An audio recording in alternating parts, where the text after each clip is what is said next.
their love alive. Night of dark shadows. Just another night of terror at Collinwood.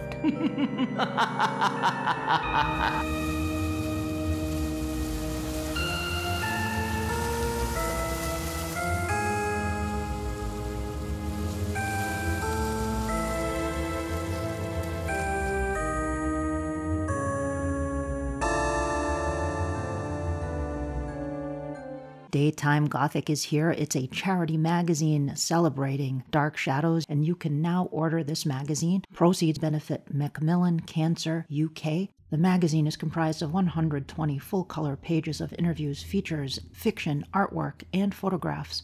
I wrote an article for the zine myself about 10 Gothic tales that could have been used in Dark Shadows had the series continued. I will post a link to the order form in the show notes. Be sure to check it out, and you can also go to the Dark Shadows news page over on Twitter or on Facebook, and you can find out more information about it. There's nowhere to run, there's no place to hide. This podcast is fun, but there are spoilers inside. Welcome to Terror at Collinwood. 'Tis I, your hostess, Danielle, aka Penny Dreadful, and I am absolutely thrilled to have my guest here today. I've been wanting to chat with him on the podcast for quite a while, although I've known him from the fandom and from online for many years. And I am talking about the one, the only Darren Gross, described by The Guardian as a movie sleuth and champion of lost causes. Darren works in MGM's Technical Services Department, which archives, preserves, restores, and remasters the studio's movies. For many years, he has served as manager in theatrical motion picture and archive features mastering at MGM. During that time, he produced the deleted Lost Scenes re-edit for David Lynch's Blue Velvet and was instrumental in restoring the original mono audio mix for The Good, the Bad, and the Ugly. In 1999, Darren unearthed previously lost footage cut from the 1971 film Night of Dark Shadows and prepared a restored version of the movie that was closer to Dan Curtis's original vision. Sadly, that version has not yet been released to the public. In addition, Darren produced the Robert Colbert featurettes on the Night Stalker and Trilogy of Terror Blu-ray releases. Darren directed several Dark Shadows and Highlander audio dramas for Big Finish, including Kingdom of the Dead and Night Whispers, along with Jim Pearson. Darren also served as consultant on story and continuity and performed additional production coordination and casting duties. Welcome to the show, Darren. It's a pleasure to be here. It's a pleasure to be here. Great to talk to you, Penny. Oh, my goodness. Well, we've been talking to each other online for quite a while over on the Dark Shadows message board forums and also through Facebook and things like that. And ever since, I think since the early episodes of this podcast, I've been saying, I got to talk to Darren on this podcast at some point. So I really appreciate you taking the time to do this today. So Darren, talk to us a little bit about how did you first get into Dark Shadows and just generally pop culture stuff? Oh, sure. Well, I'd say for me, I came to Dark Shadows and I think it was around 87. WNYC in the New York area brought it back. Mm-hmm. And my mother had watched it, I think, with my two sisters when she was pregnant with my brother in the late 60s. It was like, oh my God, this is totally you. You've got to watch this. I find out this show's coming back. You're going to love it. And it's like a soap opera with his vampires. And I'm like, really? A soap opera? So she's like, oh yeah, you got to watch it. And it's going to be a thing. And I went, okay, I'll check it out. And at the time, so it's 87, I was bitten by the horror bug. I stumbled across Commander USA's Groovy Movies around 85. And so where he would show the craziest, schlockiest Mexican horror movies and every other thing, including Val Lewton movies and real just wonderful stuff. And I got totally hooked on these on horror movies and everything else. And so this 87 Dark Shadows coming back for me couldn't have come at a better time. I think there was a slight adjustment period for the first couple episodes as I got into the pace of it, because I think that they were showing 2 episodes a day, 2 times a week. So it was like, I think Tuesday, Thursday, it was like, so you do 4 episodes a week. and just the odd pace of it and look of it. I think it took me a beat to finally click into. Plus, technically, it was an effort to watch because it wasn't over any of the cable stations you could watch. I actually had to go to the one TV in the dining room that wasn't connected to anything that had an antenna. So it would literally be, it's 8:00, dinner has run too long. I'm sitting over there and watching Dark Shadows now. I'll clean up later. And then and there I'd be with no VCR, just watching it all. And then, moving the rabbit ears as the signal went. So it was one of those, I can't record it. I can't save it. It's ephemeral like TV used to seem. And if I don't see it now, it's gone for good. And obviously it's pre-internet. There's no way to look up any of this stuff. I have no idea where I am in the show, what episodes came before, how many there are left. It was all just kind of a mystery. So because of that, I think the intensity with which you focus on the show was amped up. Yeah. Anything is, if you're watching it one time on it live, you'll never see it again. So I got completely hooked to it. I got totally hooked. Were these the early Barnabas episodes? Actually, where it came in was right before the seance leading to 1795. Oh, wow. The Nancy Barrett and David with the little soldier doll and stuff like that. Yeah, sure. And leading to old Barnabas. So I think it was I think we had Barnabas turning old and everything within like an episode or two. I might be a little fudgy on that, but that feels right to me. Mm-hmm. Because I think some other channel had shown it a few years or a couple years before, and that's where they'd stopped. And so when this other channel picked it up, they picked it up from where it had left off. I know there's some books around that have all sorts of or references online of the syndication patterns of this channel or this, but I've never been able to figure out exactly what the timeline is. But I'd love to know. But yeah, so they started with that. So got a little bit of a preamble then right into 1795, which is probably why I love the 1795 one so much. But also because we're watching watching only 4 a week instead of 5 a week. It's moving a little slower than the other thing. And you were so, as I said, I was so focused to it, but I was completely hooked into it. And I even went to the 1988 convention in New York, which was great. I got to see everybody there, including Joan Bennett, which was great because he passed away. Yeah. Oh, wow. Cool. Or a few years afterwards, which was insane and wonderful. But I realized later that I had experienced some Dark Shadows previously. And I don't know the year, probably would have been 85, 86, maybe even a little earlier.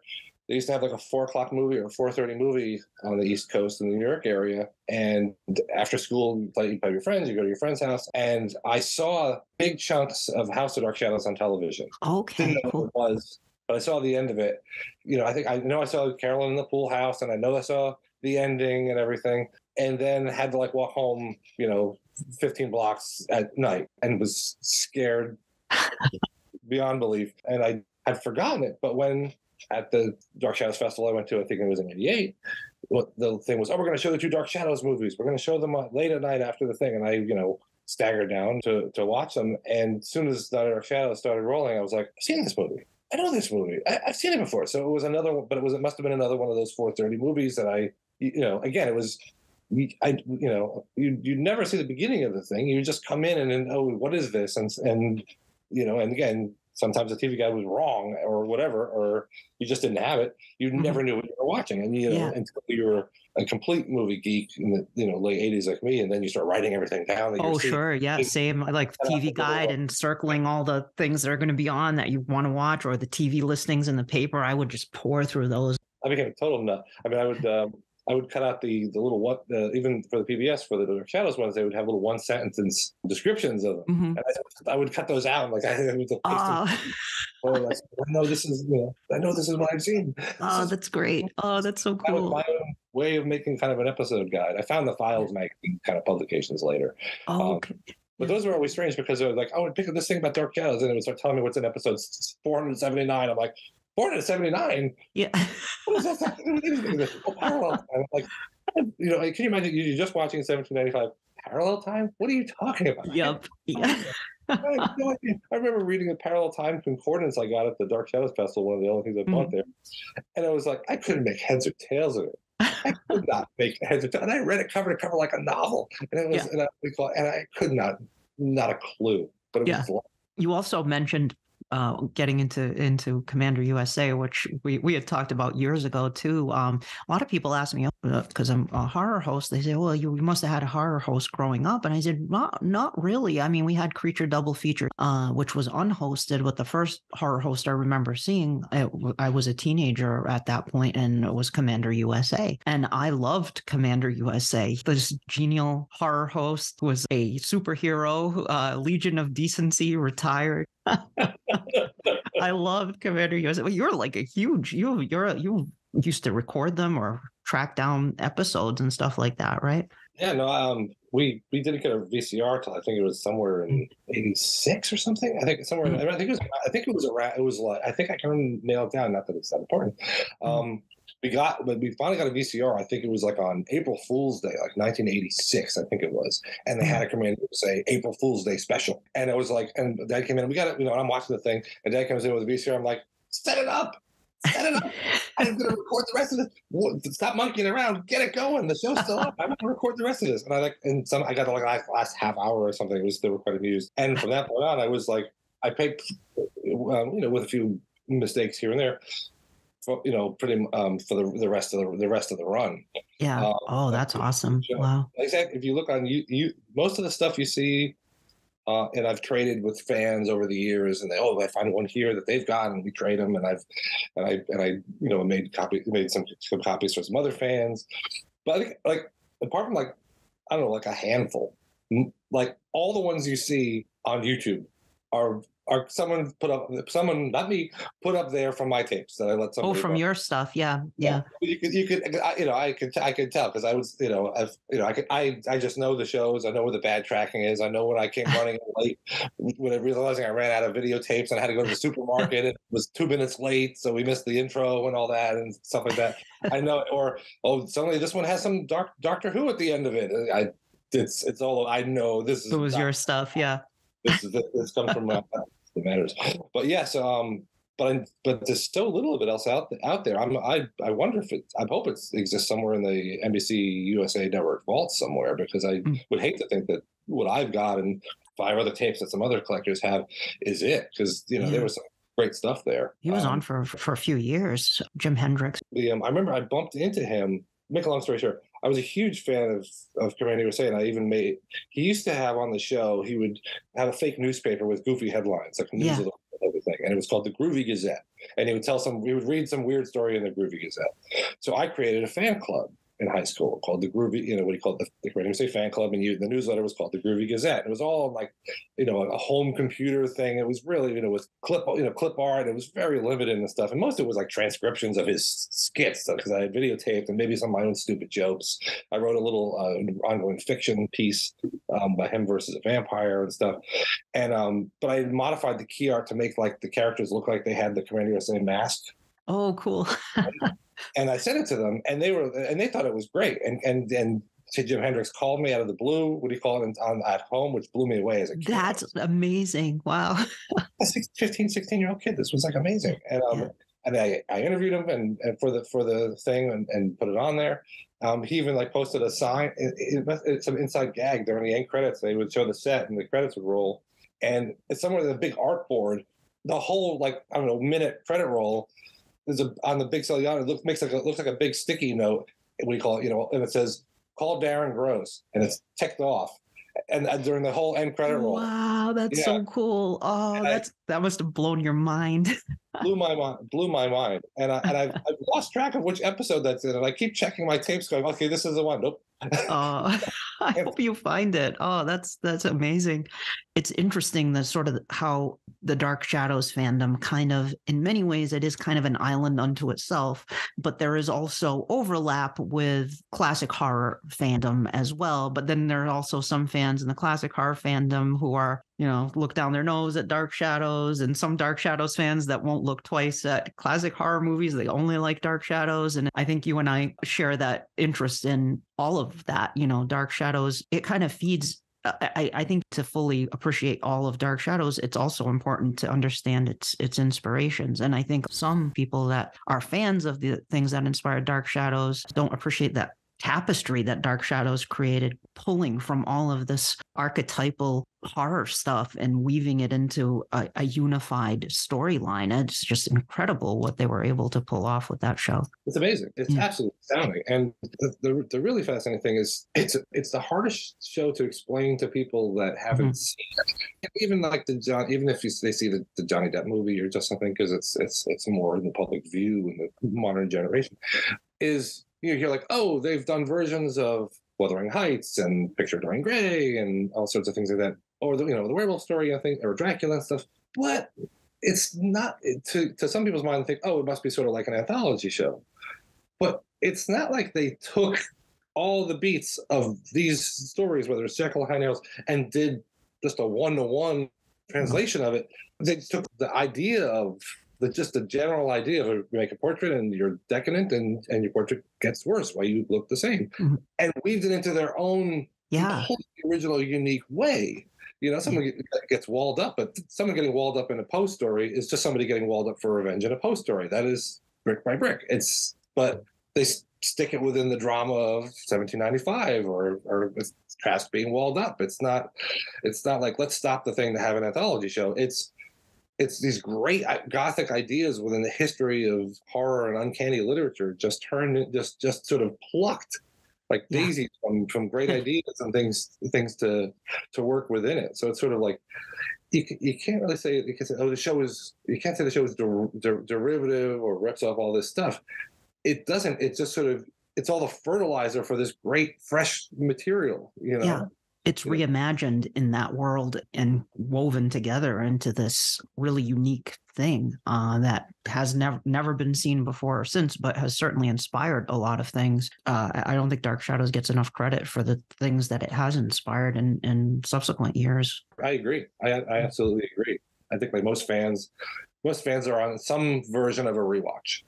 Yeah. I'm number 3 or 4, and I'm around. I'm at parallel time. My husband's on a rewatch, and he's moving very slowly. He's in the early, what do you call it? Bill Malloy. Pre-Barnabas stuff. Bert wants the cannery. Yes. of the show. Every time he goes, oh, come on, you're gonna watch my stream that we're watching. I'll sit down, and it'll be like, it won't be something where there's the ghost of Bill Malloy and seaweed. It'll be people arguing about who's going to buy the cannery and trying to be outbid on. It's actually one of the reasons I think that before it poses a challenge to, and the serial nature of the storyline makes it very hard for someone to go, okay, we're going to do Dark Shadows movie or a movie or show, because for lack of a better term, it's not high concept. And what that is, I mean, if you say to somebody, we're going to do a new Star Trek, and you go, Star Trek? What's Star Trek? All the writing team needs to watch Star Trek to figure out what Star Trek is. You can watch 5 episodes of Star Trek, you're done. You're good. And as far as this is who the main characters are, this is their interaction, this is what happens. They land on a planet, this happens, and then they go on to the next one. Or they encounter this, and this happens, and this guy's logical, and this guy's this, and you got it. You get the whole concept down. When you have 1-hour dramas that are episodes of the week, it's a much easier concept to come to. With Dark Shadows, it's like, okay, so you want to do Dark Shadows, you got to watch 5 years and 600 hours, 1,200 episodes to get it all. So you sort of have to hire people that already know what it is, because I have a feeling, I think, because it's too much for someone to. You can't say, hey, you want to write this Dark Shadows movie over the weekend. Watch as much Dark Shadows as you can and come in and give us your ideas, because you'll have gotten nowhere. Yeah. You'll have gotten absolutely nowhere. It's about Victoria Winters in a house and she wants to find out who she is. You'll never have even gotten the vampires or the supernatural or anything else. So it's like, sort of, what do you pick? It's like, it's very, very difficult to sort of have. That was part of the cool thing when the 2004 or 5 show, which unfortunately didn't happen, was Mark Verheiden was going to be the showrunner on it. And he knew Dark Shadows. He knew Dark Shadows. He loved Dark Shadows. He had great ideas, and he was going to bring Burke Devlin back, and he had some funky ideas with that, and some really interesting ideas of where things were going to sort of go, because he knew all the material. He knew this sort of stuff, and it's just hard for a new writing team to get a grasp on it with so much material to go through. I wonder where that would have gone with that, but I agree with you. I think somebody needs to really understand what makes Dark Shadows tick to really get it, because it's exactly what you describe. And depending where you jump into the show, you're going to get a different flavor of Dark Shadows, like the Victoria Winters stuff in the early episodes. But then if you jump into Barnabas, it's already you're in the gothic horror zone. But then if you go into parallel time, then you're getting a parallel universe version of it. In 1995, you're in the future. It turns into this time travel thing. You have the whole monster mash with all of these different classic horror. And I think it evolved into that. It just became, I think Stephen King described it as a Mad Hatter's Tea Party. It just becomes more and more crazy as it goes on. And depending when you watched it, when you were a kid too, like people remember different parts of Dark Shadows. Some kind of jumped in later in the game. Some jumped out earlier than others. So, yeah. It is, as I said, a monster mash stew of all sorts of things is definitely the way to put it. I'm just interrupting here. Darren and I went back to talking about the unaired 2004 WB Dark Shadows pilot, and I got all kinds of names confused. I mixed up some people in the conversation name-wise, and we got on the topic of P.J. Hogan, who directed the pilot, and I cut out all the mishmash of stuff I was saying that wasn't entirely correct, and just left in what Darren continued to say about the 2004 pilot. So I'm leaving that in because it's really interesting stuff. I don't know if PJ Hogan saw any of the episodes of the show. I know that they watched. I interviewed the DP, and I know they watched, I think, the two Dark Shadows movies, or at least they watched House of Dark Shadows, and they were very dismissive. The feeling was they were very dismissive, especially of Dan's style with the shock zooms and things like that. They were a little disrespectful on that, and which I disagree with. But I think that the new show could have gone really wonderful places, and I thought doing the giving it this weird Suspiria, Dario Argento look to it was a really interesting visual thing. It looked like nothing else on television.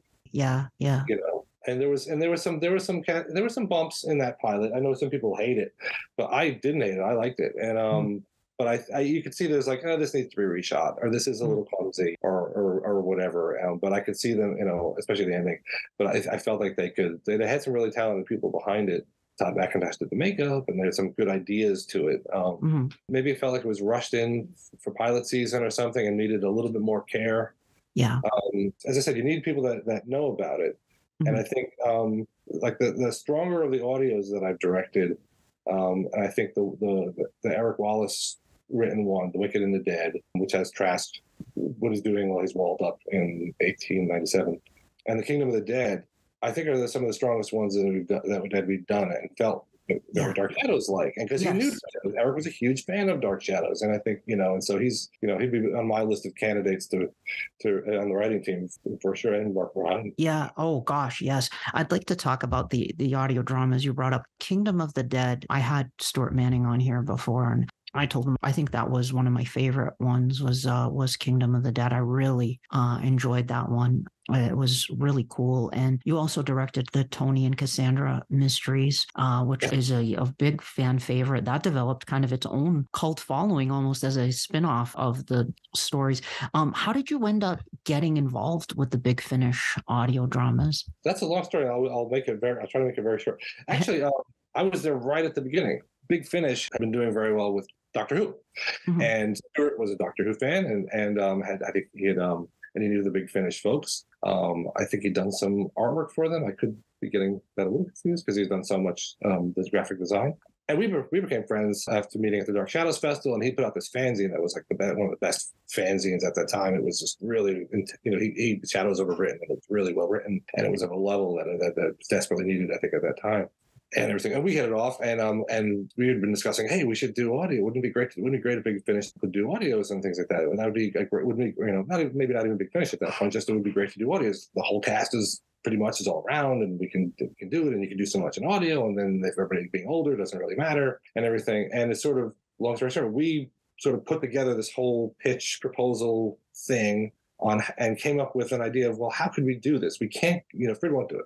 So how are we going to do this when we have to recast Barnabas, which was a big, how are we going to do it? And so, back then it seemed like the most fresh, original idea in the history of the world. And now it just seems like we're Doctor Who fans. Duh, it's obvious. We had him almost regenerate. We had him show up, played by Andrew Collins, and he didn't know who he was. And it was something like, in order to escape the curse, he'd done a body swap with somebody. And so even though he might sound a little different or look a little different to the characters, no one would know he was Barnabas. He was actually Barnabas. And then I think by the end of the first story or the arc of those first 4 stories, the audience would have heard him enough and have been ahead of the curve going, well, this guy's probably Barnabas. This guy's probably Barnabas. So that when he finally goes, yes, he's Barnabas, they wouldn't be hostile to it. They wouldn't be forced to say, here's someone you never heard of that's going to be Barnabas. And they wouldn't immediately go, They would be like, oh, well, I kind of like him. I could sort of see him being as Barnabas. And then you could sort of go with it. So we sort of worked on the whole thing together. I was supposed to write a script for the first one, but I never was able to get anything together. It was going to be something about Count Patoffi, and it was going to be a bunch of hands. There was going to be a bunch of hands, crawling all over the place. Instead of one hand, he was going to unleash a legion of hands for some reason. Oh wow! And everything, I started hitting the wall because I kept going. But it's audio. How can I? You can have one person in a room seeing a crawling hand. But if I start doing multiples, you can't visualize it. And I realized I need visuals for this, and I just couldn't get over the hurdle, and as a result, never broke the story. So I didn't write one for the first season. So Stuart knew the people at Big Finish, and he kind of worked everything out with them, and it sort of became their kind of production. And I sort of fell into the background and just sort of became a director. Mm-hmm. On them instead. So I didn't have anything to do with the creative part of it as far as storylines and producing and everything like that, but I would do all the US sessions. And the thing with the Dark Shadows audios was, I think the first 4 were all done in the US. They were all done in the US. They came out, Gary Russell came out here to direct all of them. Stuart came out here and everything, and they were done over 4 days. They got Robert Rodin, and we got John Carlin, everybody back in. It was a great few days. And John Carlin didn't show up on the last day. He was sick or something, or had a bug or something, and wasn't able to do the last day. So it kind of blew their schedule. They didn't have him. He was supposed to be wrapped by the end of the whole thing. And they had to go back to England. So I'd been there. I'd been in the session. I'd been watching Gary do his thing, directing, and I had done some previous directing work on the Night of Dark Shadows restoration stuff, which we'll get into, and stuff. And so I jumped into. They said, "Well, you're here. You know John Carlin. You've done some stuff. Can you do all his scenes that we didn't get to do on the last day by yourself?" And I said, "Sure." So they set me up to do that. I did that, and then from then on, I was pretty much the go-to director for the U.S. sessions. They would tend to do. All the stuff in the U.S. would be recorded over here, at different small little batches of 2 or 3 actors here, 2 actors there, and then all the audio stuff would be sent off to the UK, and then all the supporting characters would all be cast and done by the team in the UK. So it's an odd sort of hodgepodge. I can't. Yeah. I can't really credit myself for directing the supporting cast, which means unfortunately I didn't get to direct David Warner for Kingdom of the Dead, which breaks my he was so great, and I was so excited when I saw David Warner was going to be in a Dark Shadows project. That was really cool to have him as part of that. But you directed. It sounds like you directed all the Dark Shadows cast members who could come in to record. So was that like at a studio in Los Angeles? They would come in. A few different studios in Los Angeles. We started off with Private Island Tracks, which we still would use, and we bounced around a few different places. The engineer we liked would start his own studio, so we would go over there, or scheduling, we'd go over to this one.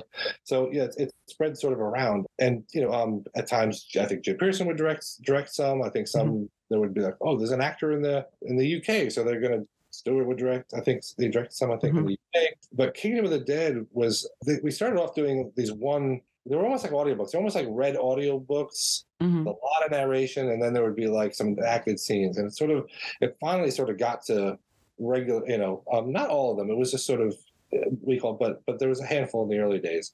And then Stuart and Stuart Manning and Eric Wallace came up with Kingdom of the Dead, and they wrote that together. And it was a 4-part story, and it had used all the cast. And so that the first time for me felt like doing Dark Shadows. I had the whole, pretty much the whole cast who I could get in it. And we were doing it as a serial drama, and everybody was sort of playing it, and it was sort of progressing. And I got a real feeling for that. I really loved Kingdom of the Dead. I loved I loved the story. I loved how it sort of evolved. I mean, nothing's perfect, but for me, it felt like we finally got something that felt sort of Dark Shadows there, and the serial thing was the way to go. I think later on, I didn't do it, but Bloodlust and Bloodline finally took that thing of doing like a box set or a season and doing a bunch of link shows. And I think the best idea is, hey, what we should is don't mess with success.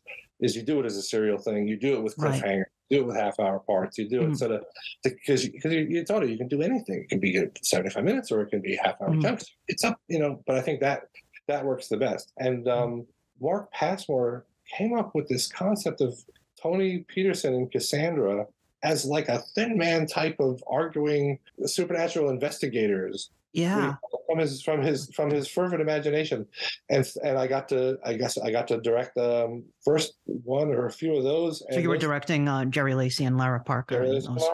Who are wonderful in them, and then to be honest, it's totally not Dark. It's totally not Dark. Well, it's its own thing. It feels. I honestly feel like Kingdom of the Dead is closer to Dark Shadows than some of the more, like you mentioned, Bloodlust and Bloodline.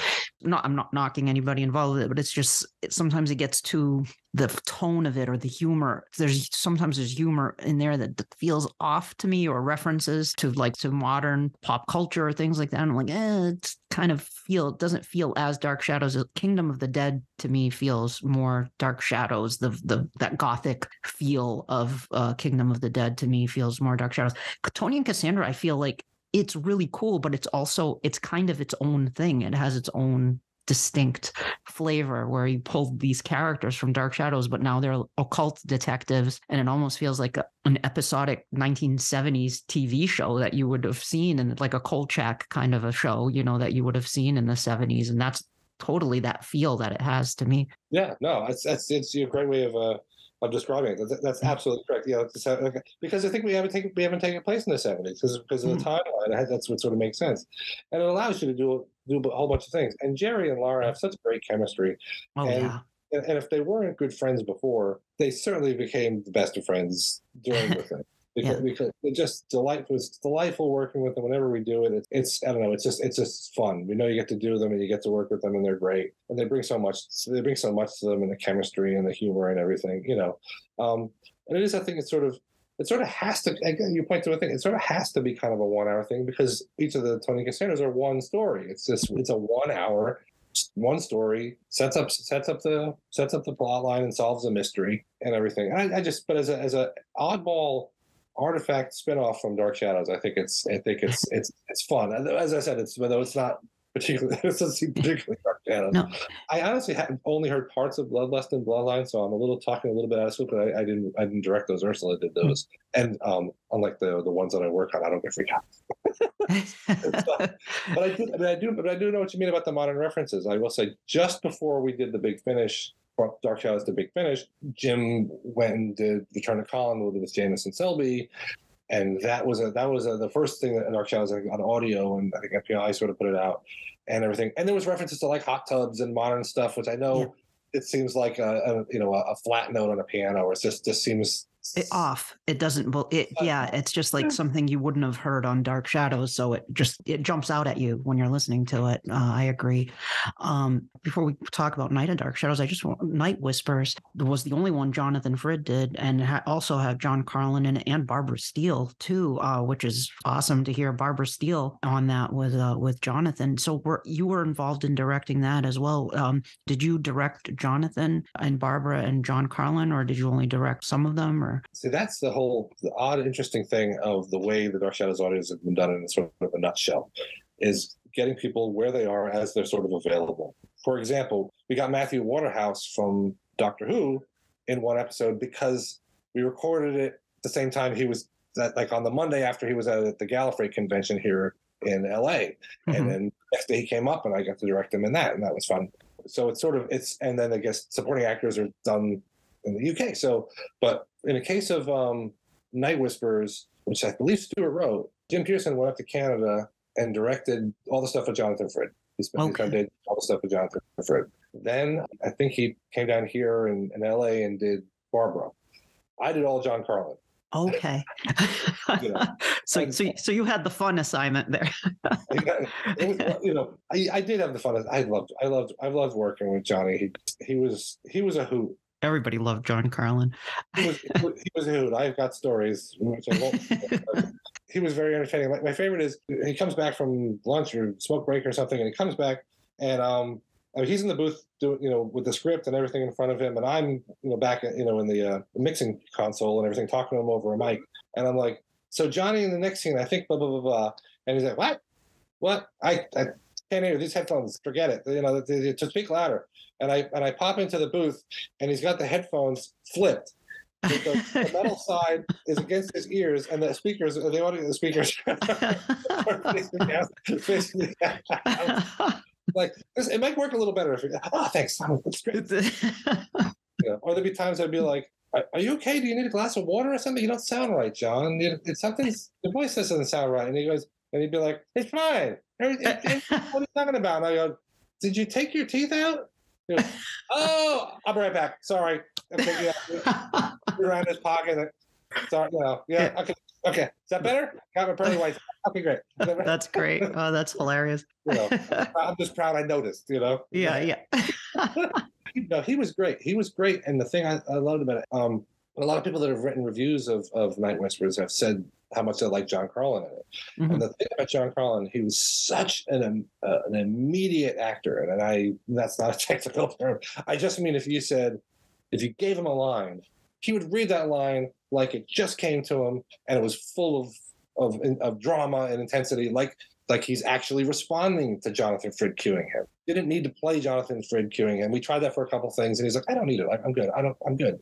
Yeah. And he could just make it sound like, "Yeah, I'm responding to somebody." I mean, when you have a scene where it's question answer question answer question answer, and all you're doing is one side of it, it can sound very chopped up and isolated. Everybody can sound like they're waiting for their cue, and he made it sound so alive. I think that it brings up his scenes a bit, and it totally makes it seem like he's in the room with him. Yeah. Now, of course, I want to talk to you about Night of Dark Shadows. I definitely wanted to do this episode with you. You're so intimately involved with Night of Dark Shadows and championing its restored release, which you put together amazingly, that you found that footage and got the actors to re-record the audio and all of this. Night of Dark Shadows came out in 1971. It gets a lot of people love House of Dark Shadows. Some people don't like House of Dark Shadows, but I think generally speaking, a lot of people tend to like House of Dark Shadows. Night of Dark Shadows, not so much. Night of Dark Shadows, I think in the fandom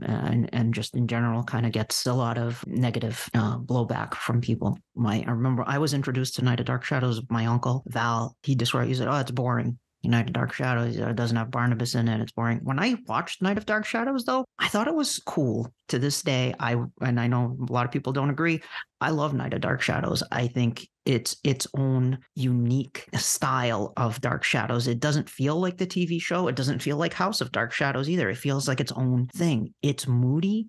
It's eerie. I just right away, I always say, rainy day in November, cold out, windy, rainy. Pop in Night of Dark Shadows, turn down the lights and watch Night of Dark Shadows, because it's that moody, autumnal kind of feeling. It's overcast in the film. You have that Robert Cobert, Joanna's theme playing as you go into the film, which is a melancholy piece of music, and just great scenes around Lyndhurst. You have David Selby as Quentin. You have Kate Jackson in her film debut as Tracy. And of course, you have Grayson Hall as Carlotta, in a very underplayed, very Mrs. Danvers-esque kind of role. You got Angelique, Lara Parker as the ghost of Angelique. You got John Carlin and Nancy Barrett as the friends, Alex and Claire. Gerard is in it, James Storm. You see a lot of cameos too, smaller roles. Laura Collins comes back in the flashback. You have Chris Pennock. You have Thayer David, Clarice Blackburn with her actual hair, her red hair. And it's just a moody piece with interesting flashbacks. Yes, the cuts are jarring. The movie was butchered, sadly. Of course, you know better than anyone else. They cut a lot of pieces out of the film. And even as it is, I still enjoy it. I don't know. It's an eerie film. What are your feelings about Night of Dark Shadows in general? When did you first see it? And do you like the film? I mean... I absolutely hate it. I adore it. I love it. It's part of my DNA at this point. It's been, been working on this thing for so long. and have spent so much time dissecting this and how this was done and why, and watching bits of scenes over and over and piecing it together. I remember I talked about remembering I had seen it on TV at the convention, and like you're talking about the opening.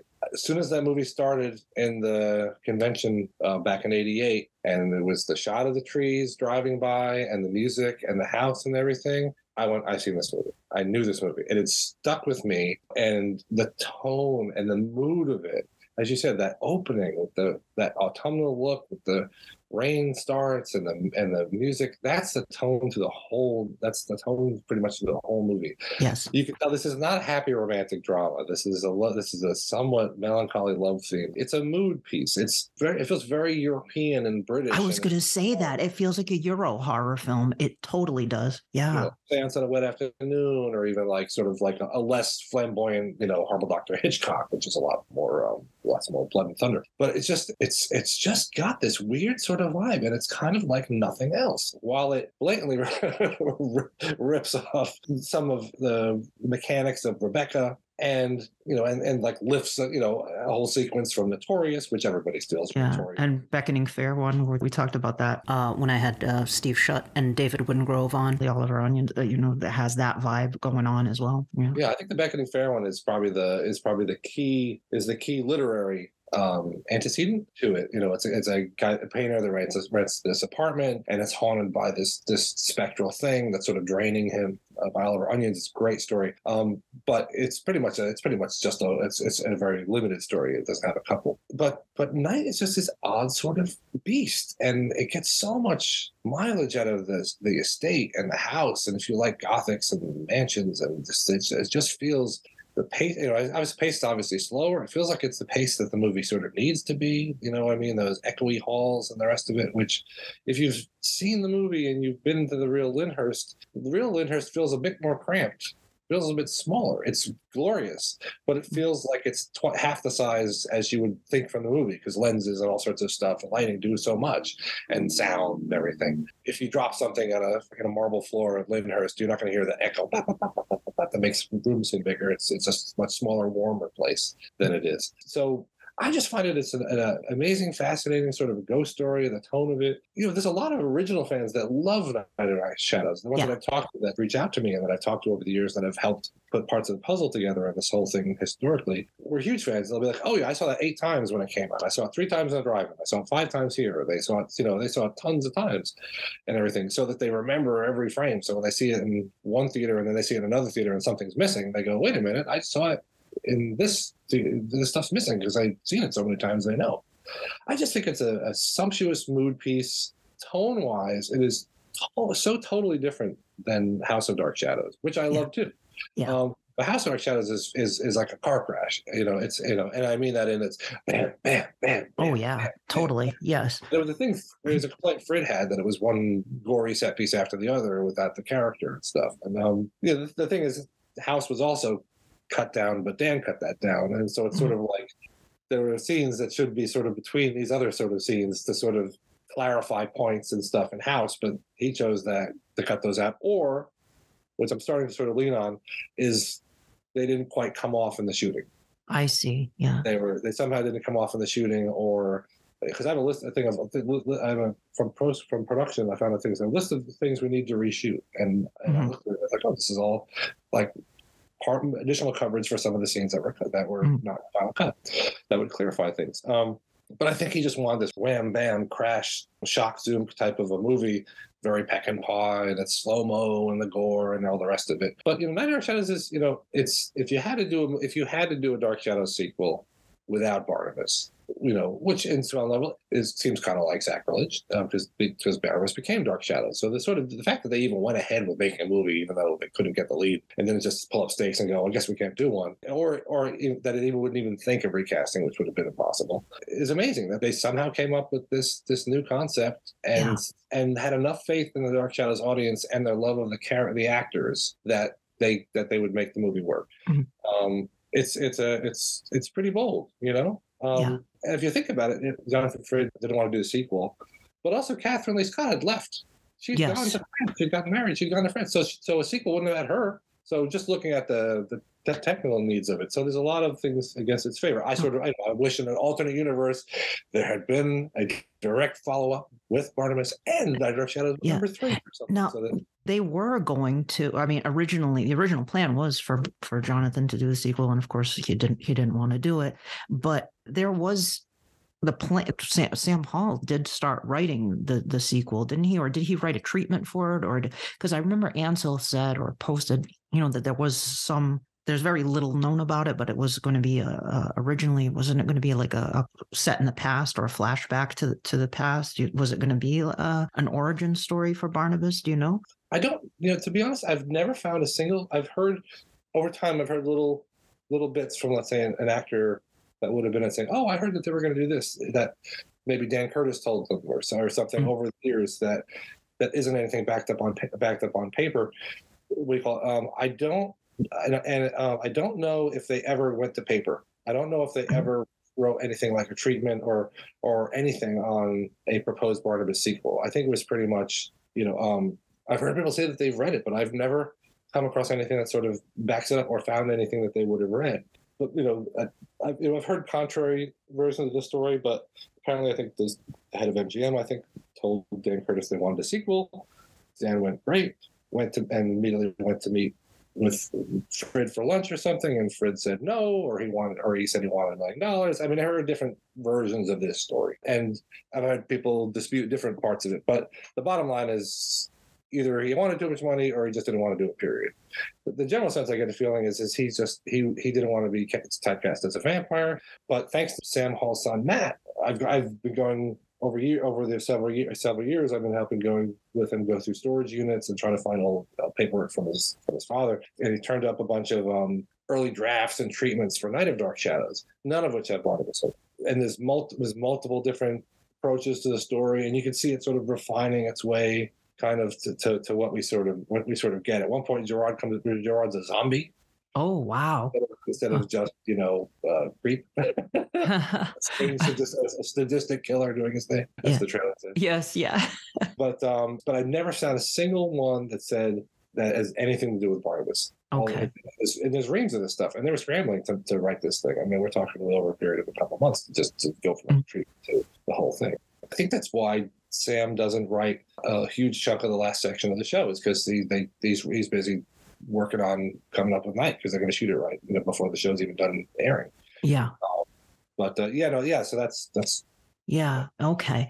And it was the original title, I guess, was The Curse of Dark Shadows. Was the working title for it before they changed it to Night of Dark Shadows? Yes, that was. It was shot under Curse of Dark Shadows. And there's a bunch of there's even stills that have it stamped on the back of it. Mm-hmm.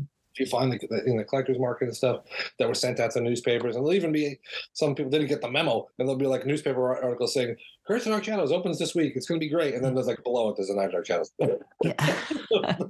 I'm sorry. Okay, you got close. At least you're doing some press. But yeah, it was Curse of Dark Shadows because Angelique has a curse in the movie. She says there's a curse in the movie, or at least she used to. And so they went with Night instead. I've always joked that if you have Night and House of Dark Shadows, the title should be flipped, because Night of Dark Shadows is all about the house, and House of Dark Shadows is about a vampire that all comes out at night. So, oh yeah. That's true. Good point. Yeah. I mean, if you boil down the story, it's like, okay, the last large 40-minute section of Night of Dark Shadows all takes place in one night. So I guess you could sort of say that, but I guess maybe they tested it. So Night is sexier. I don't know. I don't know what this is all lost to the mist of the marketing department and MGM. I could say it is a very different type of style to it and feeling to it than the TV show. But there are things that House of Dark Shadows didn't do that Night of Dark Shadows did, specifically showing things set in the past and the whole costume drama aspect of it, and reincarnation with Carlotta and presumably Quentin, as we see Quentin either is the reincarnation of Charles or is possessed by the spirit of Charles Collins. They actually had a character that wasn't named Quentin that was played by David Selby, which is great. He was always somebody named Quentin, and even in the film too, but Charles Collins. I kind of wish they had done that in the show too, instead of having Quentin the First when they did 1840. They should change his name. Maybe let that be Charles Collins. And then of course we have Lara Parker playing Angelique. I was going to say playing a witch, but is Angelique actually a witch in House of Dark Shadows, or was she just accused of witchcraft and she was executed for being a witch, or is it because she was having an affair with Charles and they just Laura and Gabriel and Reverend Strack just decided to hang her? It's clarified in one of the cut bits. Aha. Okay. Yeah, you mentioned her setting the curse. So, well, then we get into trick. Well, I'll address both those questions. So, which does cause some confusion. And to be honest, I still think this is a little bit of a vague kind of an area. But but in the seance to get rid of her, which was cut out of the movie, at the end, Quentin says, "We know that you are not a witch and that your death was unjust." Aha. So the reason she's haunting the house isn't because she's an evil witch, it is because she was killed unjustly and not even buried on sacred ground. She was, or her body was tossed in a coffin and left in the basement of the house on, on sanctified ground. That's why she's there. But in the hanging sequence, which they cut the line out. In all versions, they cut the line out. Yeah. I think just to bring it down. I don't think there was a creative thing. And she says, "As you see me die, so shall all of you. That will be my curse to all the people around them, the family." Yeah. That. Which she's dying unjustly, so it doesn't necessarily mean she has witchy powers, I would imagine. And within the continuity of the story, Strack gets trampled to death by Charles on the horse. Charles drowns his wife. Yeah, I think nothing happens to Gabriel. I'm not sure. I'm not sure why. That's probably why he probably buries him alive, because he's two people on the list have already been knocked off. So I'm going to bury him before he does anything. Yeah. I remember a fan fiction thing I had to track down to. Maybe it was World of Dark Shadows fanzine. They told it over with like 3 parts. There was a story that had Gabriel accidentally being hanged as an older man falling from the stairs. So he eventually got his comeuppance. It's been years since I read it, but I do remember that. Yeah. But yeah, so not to muddy the waters even further. So I think technically she's not supposed to be a witch. Okay. Okay. This raises sort of a question about, which I've always sort of had, is Charles Collins, David Selby, just sort of lets them drag her down to the tower and sort of passively stands there while they sort of He does. He doesn't have much of an emotional reaction at all while it's happening. He's just kind of staring. Charles seems like he wasn't a very nice person. It doesn't seem to have been the friendliest. No. And when Quentin is possessed by Charles, he's really, really horrible to Tracy, to Kate Jackson's character in the present day, the way he treats her. And I mean, he's seeing her as Laura. Some of those scenes, it's like, wow, David Selby's character here is being really nasty. It's just like she comes up to the tower room and he just goes off on her, and then later on he comes down and nearly rapes her. Just the violent way he talks to her is just so vicious and awful. The attempted rape or assault, let's say it's an assault, because I never think he intends to rape her. I think he's just assaulting her. Is longer in the director's cut. One of the complaints that's been out there on House versus Night has been that House is just a gore fest, and Night not only doesn't have Barnabas in it, and it's quiet and slow and has a different sort of a tone, that it doesn't have any of the gory punches, scenes that have a lot of punch to them that are in House, but it does. They've just been cut out. Yeah. And there's like there's like a bunch of little bits that have Gerard looks more gory in one scene, and there's more sex in the tower, and Gerard falling from the train has some gore to it. The hanging is a lot more graphic and much more disturbing than it is, and it's probably the one that's the most obvious. You just watch the thing and the hanging just goes, oh, okay, I guess it's over. And even in the trailer, isn't there a clip for that isn't in the movie where they're pulling her back up, because that's not in the cut film, but it does still exist in the trailer where you see her getting pulled back up after she's been hanged. So we have this couple that moves into Collinwood. Now, do you feel that Night of Dark Shadows is meant to be does it exist in the same universe as House of Dark Shadows? Because this is a debate I've seen in the fandom over the years. It's like, I guess John Carpenter with Halloween and wanted to do have the title Halloween, but each story is distinct, like Halloween 3, Season of the Witch is kind of thing. And some people feel this was the idea with the Dark Shadows movies, is that the title is Dark Shadows, but each movie is distinct, whereas others feel this is a direct sequel to House of Dark Shadows. They do reference Mrs. Stoddard passed away and Quentin inherits the house, but there's no reference to the, vampire horrors that unfold prior to that. So what are your thoughts on that? Yeah, no, it's somebody attempts to try to square the circle. It's this sort of oddness to it. There's a reference to Mrs. Stoddard dying, but it's sort of like, but then David would have inherited the house. Right. And and Carlotta talks about she's been a servant there for years. Mm-hmm. She wasn't in the first one. That was Mrs. Johnson. So it's sort of, with that evidence to the contrary, I said, this is like you were saying, it's like a Halloween 3. Yeah. It's names have been changed to protect the innocent. It's a different group of people. These aren't characters from the TV show. These aren't characters from the previous movie. It's a within the world and tone of Dark Shadows. Yeah, I feel, and I agree. Which I felt was underrated back in the day and was a great idea. It's a shame because it would have been cool to see every year or every couple of years a new Dark Shadows type gothic with a totally different world and stuff that they would have come up with. Agreed. I think, they could have done, the third one could have been a werewolf, or they could have just kept on going with it and done like an anthology series just with the Dark Shadows title, but with a different gothic story for each one. I think that would have been awesome. You mentioned your European horror film. It totally feels like that. It reminds me of a Euro horror film. Like I've seen a lot of hosted and seen a lot of Italian horror films or Spanish horror films, and it has that feel to it. I think when Ansel Farage was on here, he called it Dan Curtis's art film. It had an art film kind of quality to it. Absolutely does. It's very moody. Another characteristic here from the TV show that carries over is the importance of paintings. We have, paintings are a big thing in Dark Shadows here. Right away, we get the painting of Angelique. Quentin is an artist. There's this other painting where Angelique is lying down on the ground and Quentin's carrying Tracy's body to Angelique. It's some really cool stuff happening here. And then we have the next door neighbors who are Gothic novelists, which was a fun little touch there with John Carlin and Nancy Barrett.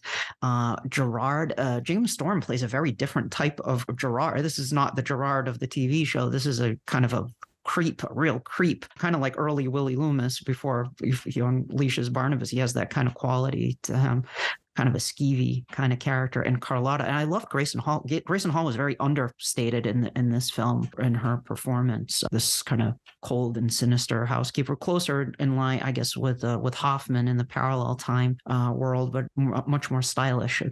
R.G. Jameson said Grayson picked her own wardrobe and stuff for this film, which was pretty cool. Any thoughts before we get into sort of your quest to reconstruct Night of Dark Shadows? Any thoughts on any of these characters in the film? Sure.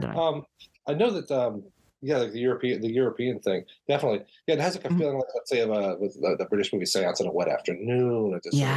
Sort of tone. And the fact that Grayson is so cool in it, and so not the big scene stealing, big performance that she's done is so startling. We're so used to her.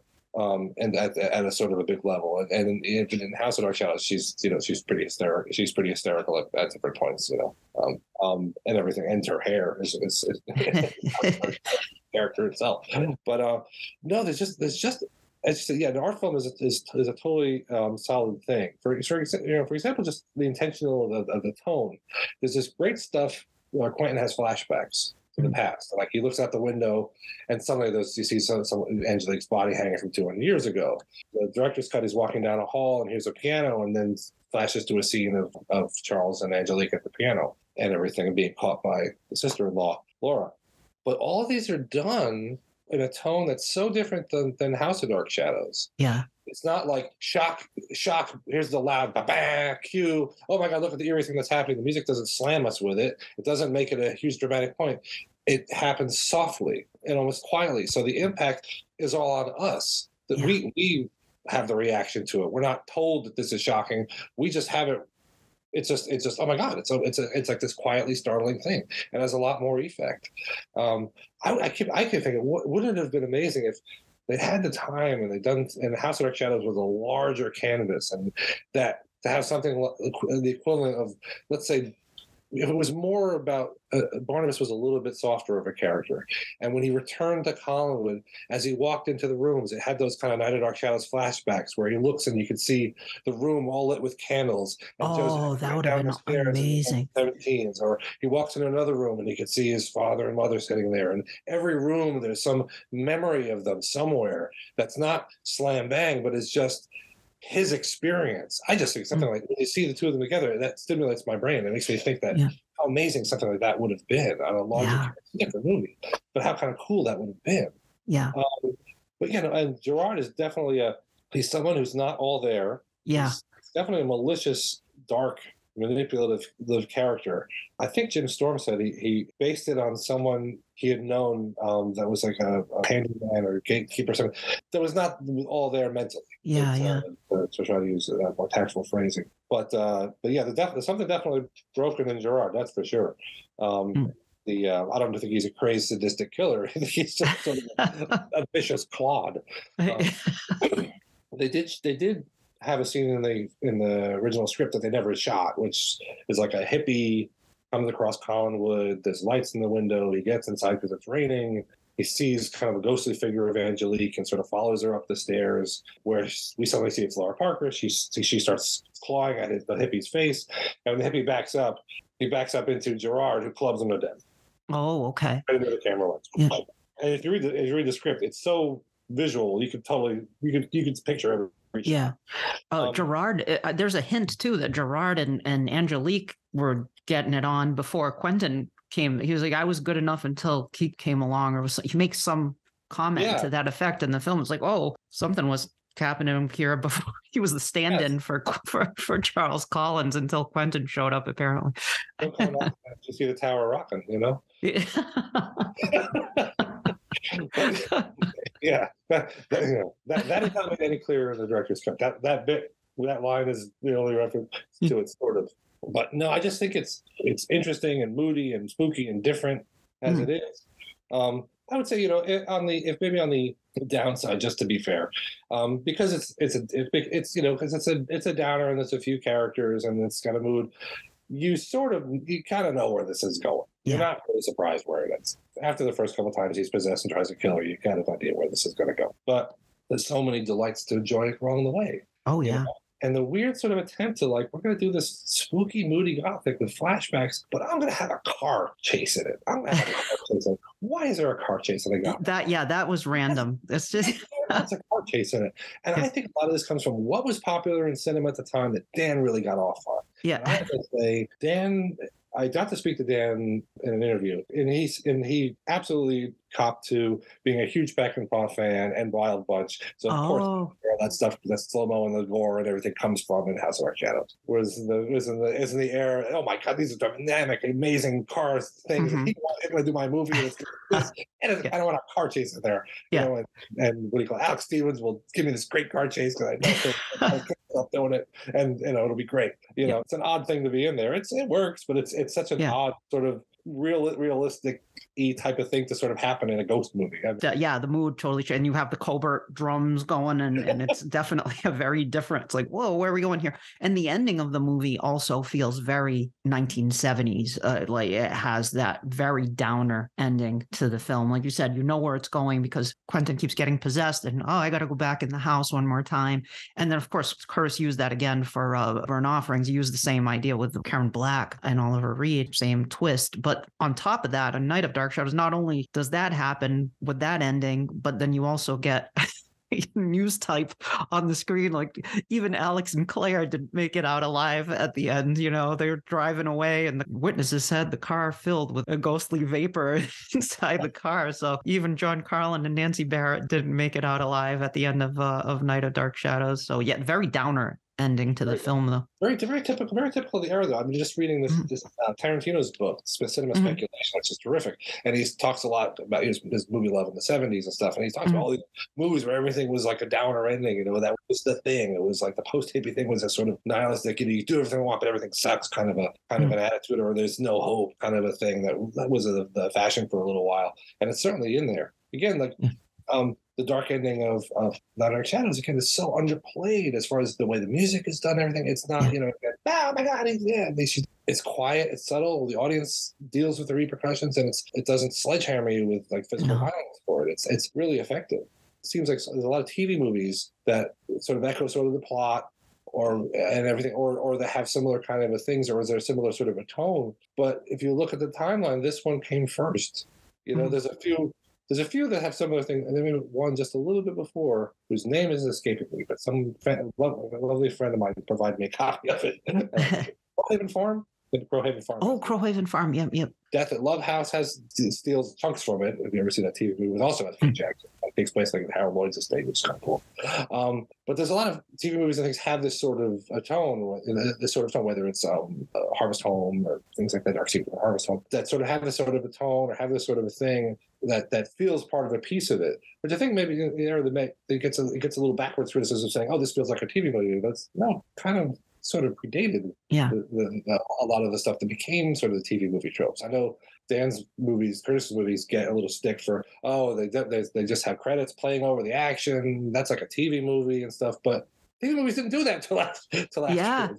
Right. Night Star. They did other stuff. It sort of became a kind of a thing.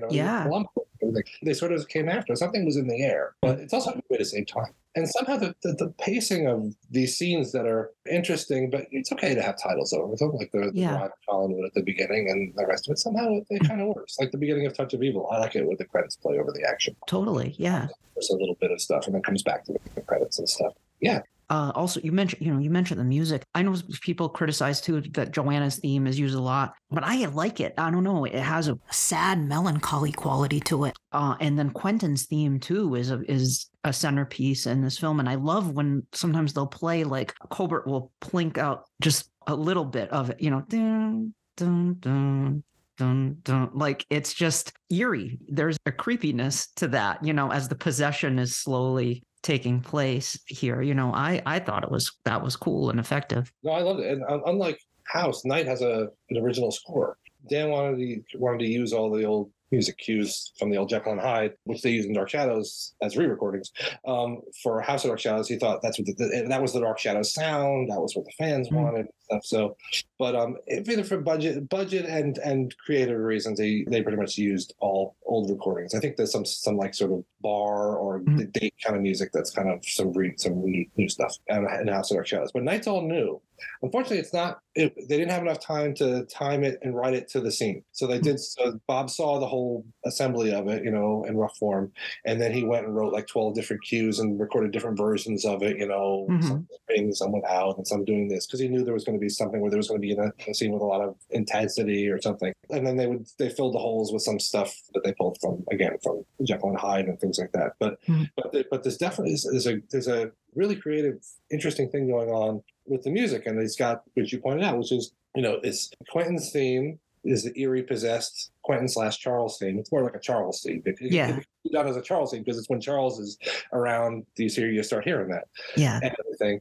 And the love theme is the love theme. Mm-hmm. And there's this, and so he's definitely placing them where and underlining what's sort of going on here. And there's a great scene that's so creative musically where Quentin is fighting the possession. He's like wandering around the house. He's not going to bed and everything like that. And the love theme starts getting big. And then suddenly the Quentin theme comes in, and it's all yes. It's fighting. It's only as not talking musically, but it's the two themes fight with each other. They fight with each other until one of them wins. Yep. And what wins is the possession theme. Yeah. And he's not in the room anymore. He's out. Yep. He's lost in the scene and everything. So Bob came up with that conceptually and recorded it that way. And he knew there was going to be that kind of a thing. And there's even one of the cut scenes that's in the director's cut is Angelique's playing the piano, and she says, Charles, when I play this, I think of you. Whenever you're not around, this is what I play and I think of. And so it sort of sets up. I mean, we figured it out anyway because we're movie people, and movies are the grammar's pretty easy, and you sort of get that anyway because the repetitiveness of the music. So you get that sense when you hear those couple little tinkly notes that gives you a little bit of an eerie feeling, and the rest of it sort of clues you in. I think one of my favorite bits is when Quentin walks down the hall, and when he comes back, he's totally possessed. His eyes are saucer. and the music plays this huge echoey. Yes, I love that.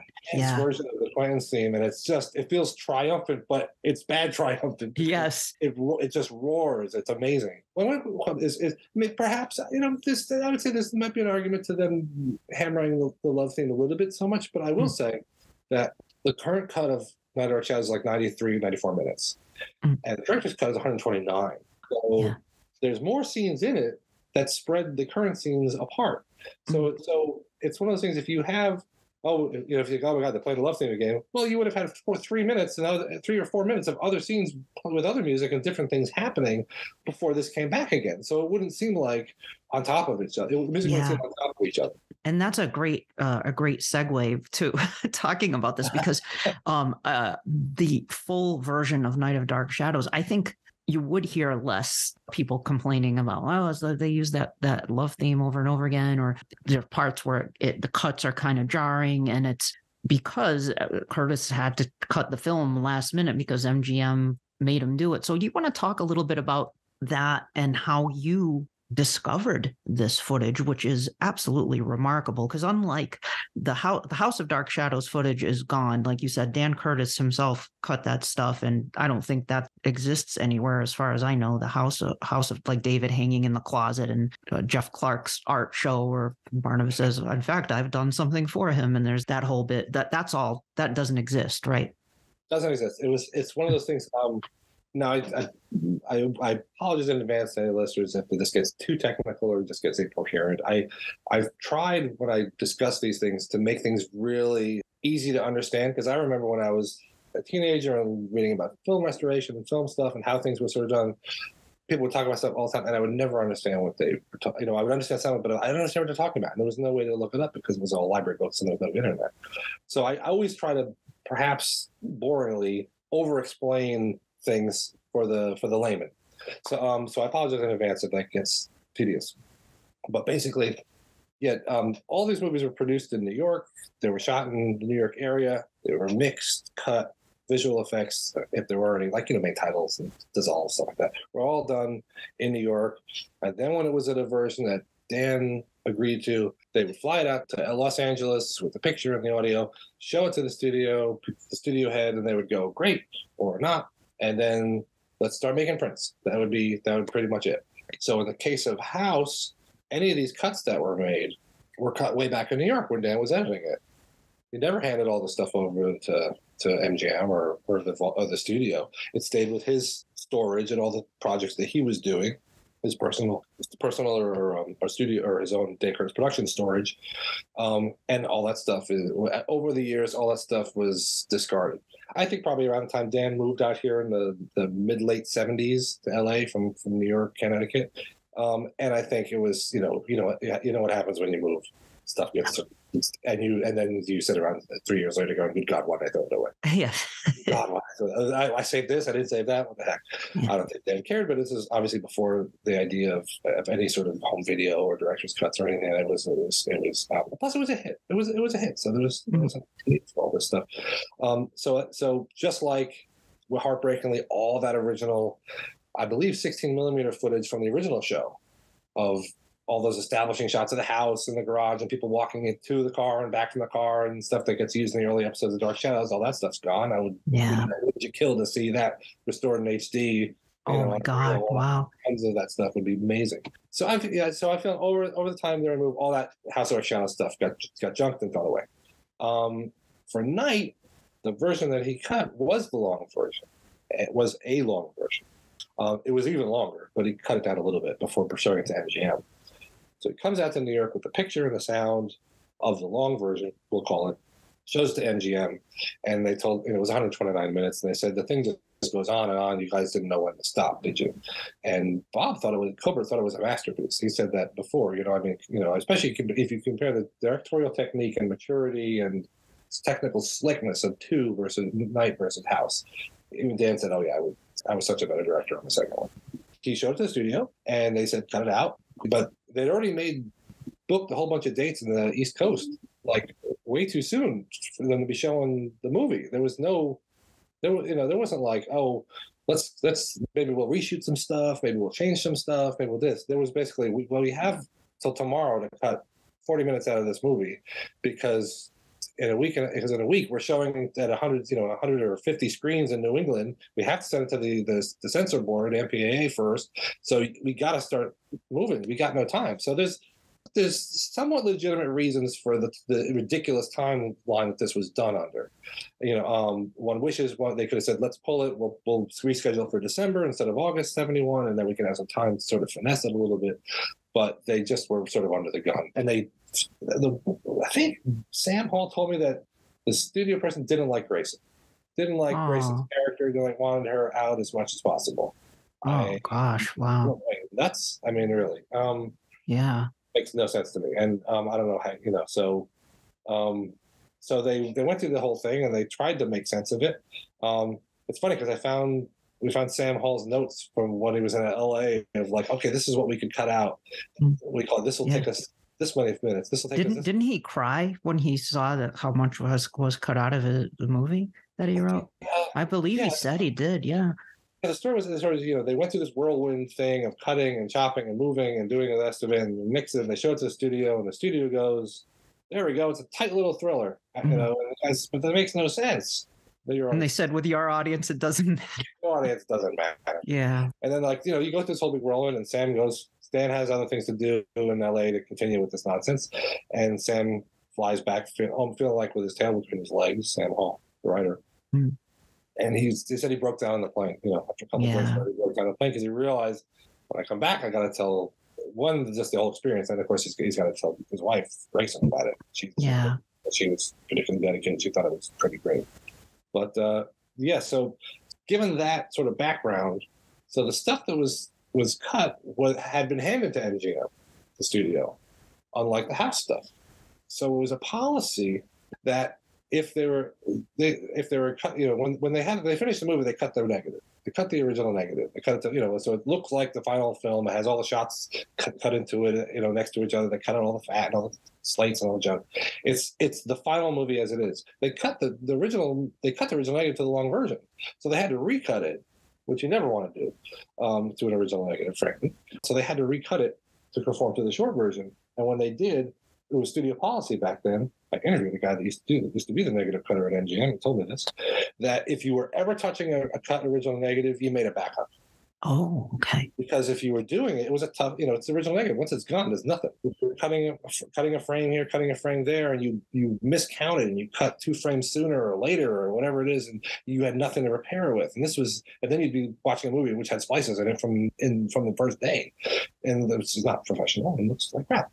So they made this sort of a backup of the picture, which had been sitting in the vaults for and all the little sound bits and all the work print bits that was shown to the stuff that they showed to Dan and the original negative trims over time were tossed away. Unless it was like Ryan's Daughter or a 70mm show like 2001, they wouldn't hold on to all this trim and work material. It's always at a premium. The stuff takes up a ton of space, and if there's no use for it, after like 7 years, they just dump it. You're talking about the material that Curtis cut before he showed the print to MGM. Sort of, kind of. Okay. I know these things get confusing. I'm talking about when they came out. Okay. When they came out to show them, they had they made the cuts, and so they would have been a little. So if they'd saved them, there would have been little boxes with the picture that they cut out of it, and another box with the audio that they cut out of it, and then you could just go to that and go, "Yay, here it is," and we'll put it all back together again. All that stuff was thrown away. Okay. So it's the backup print that you're talking about that exists. Okay. Yeah, it's a backup film element that was made from picture only. Gotcha. I didn't think of making the sound. Yeah. Yeah. Which would have been it would already been dealt with if that had been the case, but they did not make it back for the audio. So while writing the Dark Shadows movie book, I looked, or contributing to it, I decided to make a concerted effort to see if this stuff actually existed. And after a certain amount of time, lo and behold, I found this backup visual element of all the picture. Because you were working for MGM already at this point. No, I was not. Yeah. I was not. You weren't. No, I was doing all sorts of things. But no, I just writing stuff for the Dark Shadows Dark Shadows books and doing independent research and stuff. I was writing articles on this kind of thing, so I was able to get it in.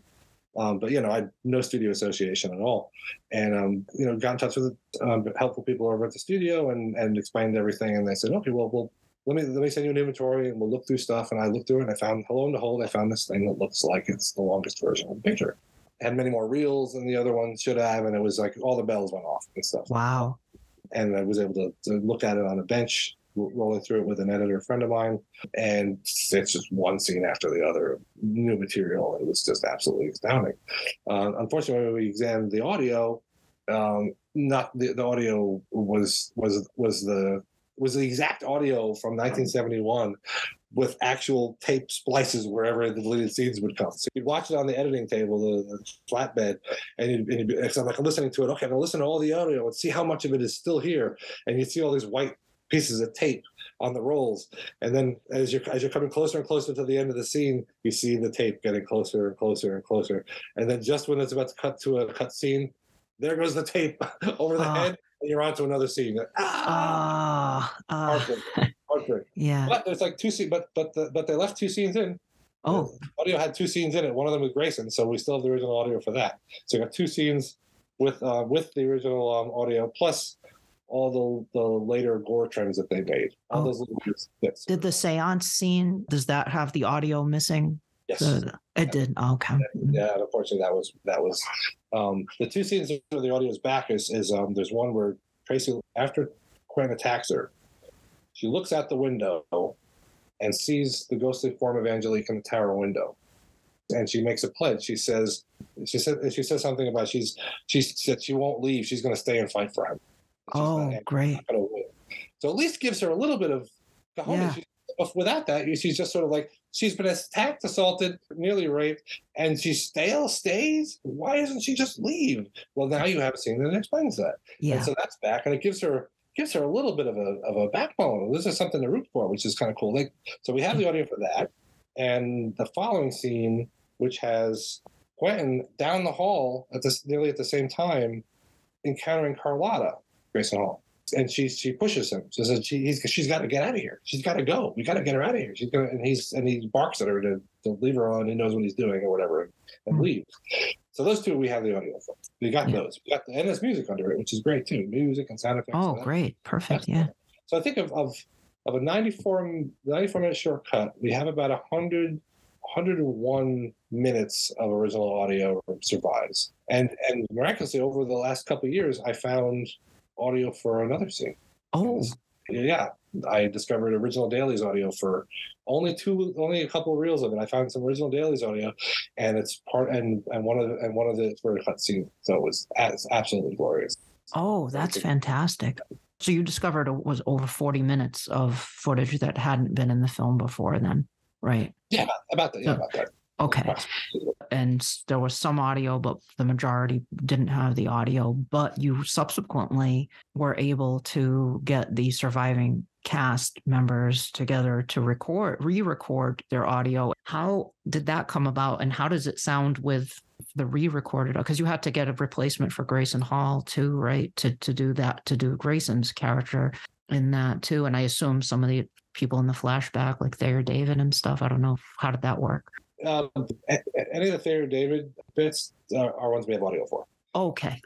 Basically, you have more gory, really much more gory version of him getting trampled by the horse, and we have. I see.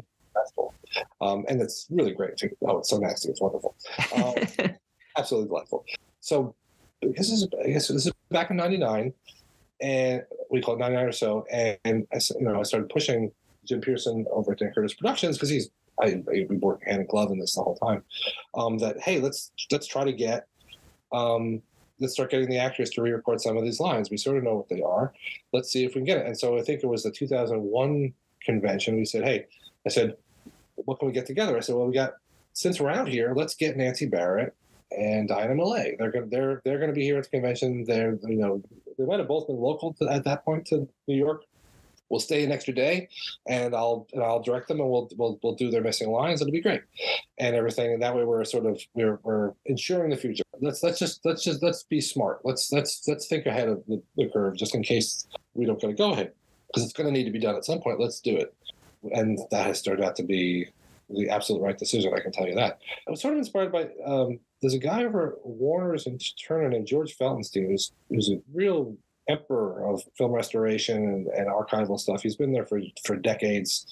He used to be friends with my old boss at Anchor Bay Publicity, which is kind of cool. I've never actually talked to him, but he's someone I have great respect for. And he, at some interview I read, he was talking about that they were going around, they had a project going around, and it was in the late 90s, where they were going and interviewing filmmakers and actors and actresses and production people that had worked on classic Hollywood movies, because they weren't going to be around forever. And these oral history story things are really important. And with DVD, VAM, and things like that, for the record, let's go and do it. Let's sit down so-and-so and interview them. And I said, that's a great idea. So that had me thinking, you know what we should do for posterity? Let's think like the same way as for Night at Dark Shadows. Only this is a case of, if we don't do this, then if they pass away or something, then we're never going to have it. And we already knew we didn't have Grayson, so that was sorry. I don't know, it happened in the 80s. So we did Nancy Barrett and Diana Malay, and then over the next few years, that we did first, because that was, again, it was just an opportunity. We're going to be here. They're going to be here. Let's do it. And so we re-recorded their stuff. And Diana Malay was only in one scene, so it didn't require too much time and effort and money, because we have to pay for the studio out of our own pockets. So over the years, we've brought them in. We brought them in piecemeal. We have John Carlin. We think we have John Carlin. We've done him many times over the years. A little bit here, a little bit there. And Jim Storm, we think we've had him in once or twice to do his bits. And Selby a lot, because there's, as you can imagine, there's a lot of scenes with him. And we've had Kate Jackson in once. We haven't finished. We've done. Everybody's done, though. A little bit more Kate Jackson needs to be done. Mm-hmm. Have to still finish her. We've got the lion's share of it, but is she willing to do it to complete it if that comes to that? I think so. She was totally, it was fine to work with when we did the first one, but that's now been several years. Mm-hmm. The challenge, and we never did the Grayson. We haven't done Grayson yet. Oh, I thought you did. Oh, okay. Some wonderful people have sent over tapes and things, but I was waiting till the studio green light to cast Grayson, because there's a Grayson replacement. There's no time rush on any of that until we actually have something we're going to release. And I want to have the studio behind it with a little bit of a budget, so we have a wider range of people we can go to. I see. Wider range of people we can go to. Plus, we got to pay. There's guild deals and union stuff that has to be worked out, and proper payment stuff that has to be done correctly. If we're hiring a brand new talent that has nothing to do with the movie. But you have somebody in mind, though, if this happens, where because I had thought, I was under the impression that the Grayson replacement had already been squared away. So is there somebody you have in mind already at this point? I had a few ideas. Some of them have sadly passed away. Oh no! Oh yeah, no, I think Eileen Brennan was one. Mm-hmm. I think I was sort of circling around. I hope she hasn't passed away. Is it Elizabeth Ashley? It's in coma and a bunch of other things. I might be getting. It's been a while since I thought of it, but also, there's lots of voice matching agencies. You'd be surprised. A lot of newer movies, there's some guy that he always does Gene Hackman, because Gene Hackman never comes in for his loops. Not that Gene Hackman's done anything in a little while, but yeah, there's a surprising amount of people that you're hearing. You're seeing a Jack Nicholson performance or Gene Hackman performance, but a line or two might be somebody else. So yeah, I was waiting on that till we had a green light. One of the reasons we haven't finished up with Kate Jackson is we have a problem with the script. That we don't have what they call the editor's line script, which is, they say script supervisor, the person on the set that's there, and they're telling, they put the candle down with the right hand, they put the candle down with the left hand, they said of instead of the in this scene, and they make notes of every take and where there was a difference, and any changes they make on the set of the dialogue is captured in that, and that's given to the editor. That's gone. We don't have that. All we have are the shooting scripts and some of the actors' scripts and everything, and some of these lines they go off script. They start flapping, and they start with the line that's on the page, and they go to places where we can't tell. I see. Close. So we've done that, and it's been a frustration to some of the actors that we go in, because most of the time you do looping, what the lines are. The line is the line is the line. We can hear the line, but there's a plane flying overhead that they're trying to get rid of. Would a lip reader be able to pick up if you got somebody who's good at reading lips? Would they be able to pick out what they're saying? I did hire a lip reader many moons ago, and he came in and he was able to help nail down a few of them. Oh, good, yeah. But not all of them. Thankfully, one of the ones scenes I was having problems with is the one I found the missing audio for. Oh, perfect. Oh, great. Finally. Why did you save 10 other reels? Couldn't they have saved this? So I think the seance is pretty clear. The seance is pretty. That's because they're pretty much all in close-up. It's sort of like when someone has their back to the camera or their side to the camera, or they're walking across the room, or they're all the way in the back, or something like that, and they're sort of flapping, or they're walking while they're talking, or they're moving while they're talking, and it's sort of a little unclear. So I did all the ones with Kate Jackson where we were pretty much 100% sure of the lines. Great. And she, by the way, she was great. She could make her voice sound younger. Oh, that's cool. I was going to ask about that, like how the actor's voice is, how you dealt with that. But that's cool that she was able to modulate her voice to sound more like she did when she was younger. Yeah. Yeah, and she would give it, we were doing, there's a thing where you run the scene and it goes beep beep beep, and then they say the line. Mm-hmm. We call it, let's say, but Quentin, she would do that, so or whatever, and so beep beep beep, and she would go, but Quentin, and you try to sync it up, and she would just keep going. After and she would give me like 6. She'd go, but Quentin, but I mean, she would give me all these different things. So like by the time she was sort of done with each one, I was like, well, you sort of gave me everything I needed plus, so I just have to move it back and it'll be fine. So it was great, and she got the voice right. It was great. So I nailed I did all the ones that I was 100% sure what the lines are, and saved the other ones for like her. And we did experiment with a few. Try this, and it's sort of. Try saying it faster. Try saying it with instead of the, and it's sort of, it's a time-consuming process. That's why it seems so. It should just be simple. It wouldn't. If we had the lines, it would be a lot easier. So it's been a lot of trial and error. And there have been ones where I've like, okay, we've recorded this with David like this, and it's great. And I'm listening to it, and I'm listening to it, and I'm watching the thing with that audio again. I went, oh my God, he just said from. Look, there's a from. There's a from. Who's from? Okay, now we gotta do it with from. So yeah. Wow. Yeah. So there's like lots and lots of sessions that we've sort of done this for. So all the actors, increasing generosity. And Laura came in and she was great.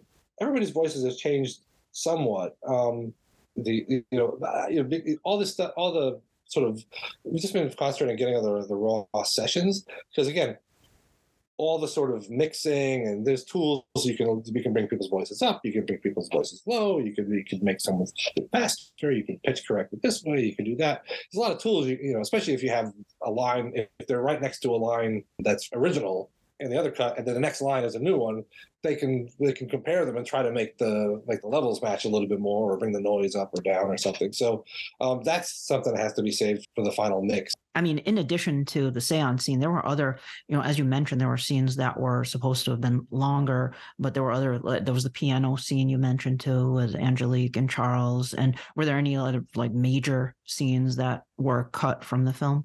Major scenes. There's a great, and when I say great, I'm referring to a lot of it's, because I can only see the visuals. It's a little bit hard to, visually striking. A lot of scenes are visually striking. There's a whole scene where Quentin and Alex, John Carlin, are walking across that railroad bridge that they have the big knife fight on. About midway through the movie, and at some point a train comes by underneath and everything. Oh wow! And like in a wide shot and stuff, and they're talking, and it moves in. And Alex tells Quentin everything he's found out about the whole history of the family, what's sort of going on, and Quentin and Charles and the whole thing, and he thinks that he's being possessed, and that's why he attacked Tracy, and et cetera, et cetera, et cetera. Actually, he doesn't know that he attacked Tracy because Tracy didn't say anything about it. But it's a few minutes. It's cool. There's a good give and take between the two of them. There's sort of like, I gotta, you're crazy. You're just a crazy writer. What are you talking about? This is just nonsense. I'm fine. But it's a great scene, and with the water in the background and everything, it's really visual and really cool looking. So that's kind of cool. And there's a whole sequence where Quentin and Tracy go on sort of have a romantic picnic, and that leads them to explore the greenhouse, which is again incredibly striking. and he notes that it's dilapidated and falling down. It's not that safe. And at some point, and they just have romantic, playful dialogue. But over in the background, there's sort of a ghostly shape watching them. Isn't it? Oh, cool. And then there's you mentioned the one with Tracy sees Angelique and says, "I'm going to stay and fight for him." But then there's also it was in Famous Monsters of Finland. There's you see the skeleton shackled when they find the body of Charles Collins. That was cut from the film too, right? Because they're going down into the catacombs, but I don't think we actually get to see that, do we? So thanks for pointing that out. There's a whole thing. Like in the end of the movie, they go into the house trying to find something, and she gets trapped, and then Grayson jumps off the roof, and that's it. It's sort of it's kind of backwards. It's also sort of in its weird sort of way kind of work, but they cut out a huge section of the movie, the climax of the movie. It's like they go in the basement, she's trapped. Alex actually joins the scene, which isn't in the current version. They take the door open. Claire joins them in the scene, and Quentin realizes that Charles Collins' body has been walled up behind the wall over there, and so we're in the basement. Unfortunately, the scene of them taking the wall down and finding the corpse was taken out in New York. That wasn't included in the one. So that's sadly one of my favorite ones I wanted to see. It dissolves to the next scene. I was like, no. So that wasn't in the cut that Curtis showed to MGM. He didn't show the skeleton bit. So I think just an effort to bring it down again, because he explains what they're going to see and what's sort of in there. And once he's made the sort of point, it's just sort of them looking at the corpse on a coffin. But this is a beat for me. I'm a sucker for torn down, walled up people with skeletons and coffins. Yes, totally. So that dissolves to the seance sequence. Yeah. Okay, I see. So that's how they know. That's how they do everything. And then they have the big seance sequence trying to drive Angelique away. Angelique appears, trying to lure Quentin to come away with her, and it seems to be working. And Angelique starts to fade away, and just before she fades away, Grayson, who's been watching up in the gallery, lets out a shout, "Stop! No, you can't!" Quentin collapses off the chair in like a trance, and John Carlin, yells up at her, "You got to let her go, Carlotta! You got to let her go!" and runs out of the gallery and up the stairs. That's where the whole Quentin chasing her up to the tower where she jumps off from. Oh, so I see. Took out the seance. They took out the basement discovery and just sort of went, okay, so while she's trapped in the room, Alex is chasing Grayson off the roof. So it's a hodgepodge. It's just the flow is all sort of. It's where it gets confused. Yeah, it gets confusing, and I think it can get kind of jarring when those cuts come into it.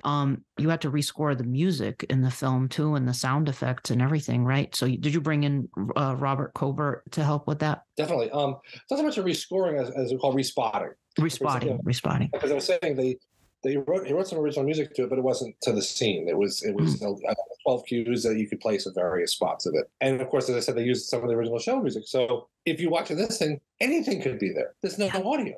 There's no way that you could put Mersey-Dotes in there. You have no idea.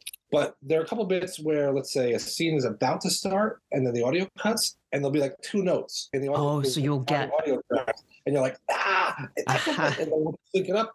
You play through the scene and you're like, got it. It's like a puzzle. It's like putting a puzzle together. Wow. It's like putting a puzzle together. My buddy Ansel Farage and I put together. So we sort of took the rough version of the picture and the color sound version of the picture, and we put it all into sort of sequence. And then when the scenes without audio come up, there's subtitles. But we took the audio where it's supposed to be and played it as it's supposed to. So sort of did that. On the gracious generosity of Bob Cobert, I agreed to we call respot the movie, which is basically look at the movie, tell me what you think music went where would it start, where would it stop, let's try this piece, let's try that piece, no, let's try something else, how about that? So with his incredible generosity, he respotted the movie again. I went down to his place, I think it was over two sessions for a few hours, and went through the whole thing, and he said, let's try that. I don't like that. Try this. There's too much music. It's too loud. Let's let the movie breathe a little bit here. If you have all this music, it just becomes punishing. So he helped do that. We went through the whole thing, and with his notes, I took vast notes. Ansel and I put the music to Bob's to what the suggestion was, and it worked. And it's even with subtitles, it works so much better because you're watching all this stuff and it goes dead silent. It's hard to tell the pace and everything. It's all that dialogue. It's not the pace. You're just it's just sort of a reference piece to look at. And once it was there, it was like suddenly scenes that just sort of were like, oh, it's kind of interesting looking. It would suddenly be like, oh, that's a scene. I can see it, and now it's got some pace to it. Yeah. He even did we call it a Cobert the composer's cut because we did all the stuff as it should have been. And he also was like, that scene's sort of dead. We should have some more. We should have some music in there. Let's try some stuff. So we've got like 2 or 3 scenes that like either that didn't have music that he like put in there. So if we do it, I would love to sort of be able to come up with 2 mixes. One that's like Bob's, as a tribute, Bob's composer's cut. Yeah. And a lot of it's sort of like and some of it I showed like to Ansel, and he was like, "Fire, great. Let's do this." I'm like, we're supposed to first do no harm. We have to keep it the way it was, but it'd be great if we could do a composer's cut. It would be a great extra, like on DVD, the composer's cut. I love that. If those who are listening to this haven't listened to it, you should definitely check out Ansel's interview I did in episode 5 of this podcast, because Ansel discusses some of this in there as well, and helping you put this together. This project almost saw the light of day, as I recall, in 2012. I remember there was a lot of excitement around this potentially getting released, and how heartbreaking it was for us, for the fans, but especially for you. It must have been when this didn't transpire. I'd like to hear a little bit about why that didn't happen and how it could still happen. Sure. I'll try to make this as short and concise as possible. Basically, because Warner Brothers, the studio, owns the movie, not MGM where I work. I work at MGM. This is owned by Warner Brothers. So Warner Brothers owns House and Night of Dark Shadows. They own everything MGM pre-86. Long story. But it needs that studio behind it with their finances, resources to make it happen. It's not something that's independently owned that people can put money in. They need to sort of get behind it and do it. And it's not going to be that. It's not that costly. This isn't the Justice League restoration or anything. This is there's no picture or anything. It's all audio work, really, and stuff. Yeah, so there was it looked like it was possibly, there was a real good chance that it was going to happen when the 2004-2005 pilot happened. The people that made that were really interested. That Mark Verheiden was definitely behind the notion and knew about the restoration. It was a fan of the original show. So I think if that had happened, it had gone to series, they would all have been done by now. That didn't happen, so that was the casualty of that. Also, it looked like it was really going to happen with the Tim Burton movie, but it was such an involved production and everything that in focusing on getting the actors in the movie for cameos and various stuff and dealing with the Dan Curtis portion of the picture and all the rest of it and just this massive movie thing and the auspices and secrecy of a huge new A-budget movie in a huge studio, somehow the eyes that should have been on it fell aside and the ball was dropped. So it's sort of been sitting, waiting for an angel that cares about it to do something about it. And so whenever they announce one of these possible new shows, and it's the Mark B. Perry one, I'm very, very excited about it. It sounds really cool to me. And part of my hope is also for the show is also that if there's a new Dark Shadows, it's a new exciting Dark Shadows that's getting money and ratings and ads everywhere and coverage in all the newspapers and the stuff, and people know about it and it's new and it's a thing. This is the last piece of original Dark Shadows that can be restored and made into a shiny new exciting object for distribution. Yeah, even if you're not into the idea of a new Dark Shadows, this could lead to good things for original Dark Shadows. For example, the restored Night of Dark Shadows finally getting its release, which fans have wanted to see for so long. And with all these streaming services we have now, it seems like a no-brainer. I mean, there's Shudder, the horror streaming channel. Like, why not drop it on Shudder or one of these other streaming channels so that people can see it? Or a Blu-ray release would be ideal. A DVD Blu-ray release, but one of these streaming channels for Halloween, the restored Night of Dark Shadows, it's practically there. It sounds like it's just, if you get that green light, it's only a matter of getting those few final pieces in place and making it happen, right? Yeah, totally. And the good thing is since I never would have expected 20-something that this has gone on for 20-something years, and I would love to put it to bed and finally have it being an accomplished thing. You used to have a website and everything. I remember the night. It sort of haunts me. It's like was the other? It's what is it? Wells had The Other Side of the Wind.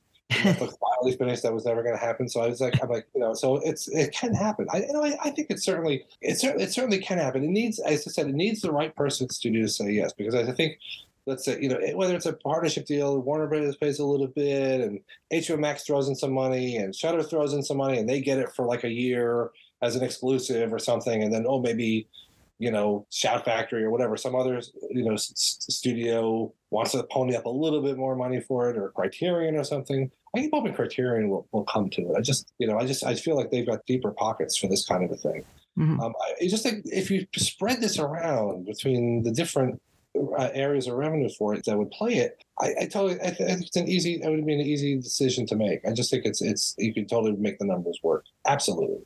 Yeah. And I think it would be a thrill for the fans to see it. I've done presentations where I've shown clips and things that have thrilled people over the years and stuff, and fans have been asking me for, is there any chance it's going to happen this year and stuff, and it deeply saddens me when I see in the news or on forums and Facebook, whatever, that Dark Shadows friends in the community that have asked me about it or that I've been friendly with pass away. Oh, and yeah. they didn't get to see it, and I know they wanted to, and it's, in the grand scheme of things, it's not but it hurts that the missed opportunity. I feel like that's almost letting them down. Well, it's not your fault. You're the champion of this. I mean, you are a heroic figure in the fandom for spearheading this and putting this together. And like you said, this is a piece of classic Dark Shadows that exists, unlike, episode 1219, which I'd also love to see, that the lost episode of the show. That nobody has that, or that we know of. Maybe somewhere it probably exists. Somebody must have it somewhere, but we have the audio only for that. But Which is a miracle. Yeah, that is a miracle that we actually have that, thanks to Josette Kernahan. She had the audio for that episode, so we at least have that. What's that? Bless you, Josette. You're an angel. Yes, indeed. Last thing, Darren, is there anything fans can do to encourage Warner Brothers to make this a reality? I come hot and cold on this all the time because I don't, I just, and I'm never quite sure how effective it sort of is because it's owned by Warner's. I can't say something like, let's do a GoFundMe and all the money will go to rest.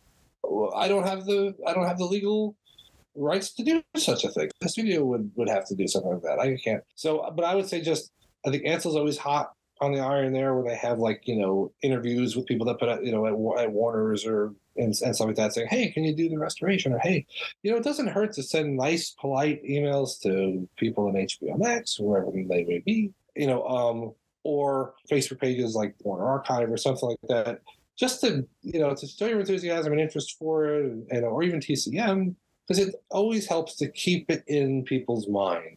Yeah. So, somebody going, what is this?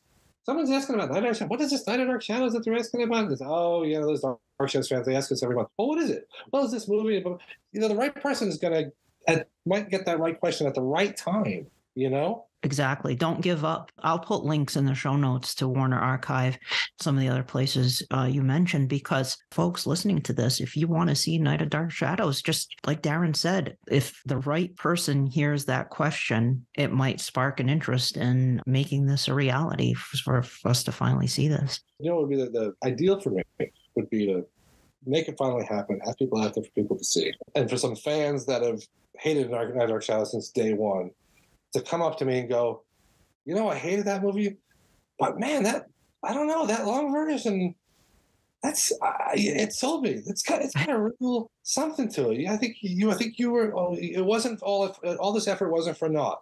I would love for that to happen and certain people to come around. I can guarantee. I bet you that would certainly happen. I mean, the movie would make more sense, and it's the way that Dan Curtis wanted it to be presented. So, and it would flow more seamlessly, I think.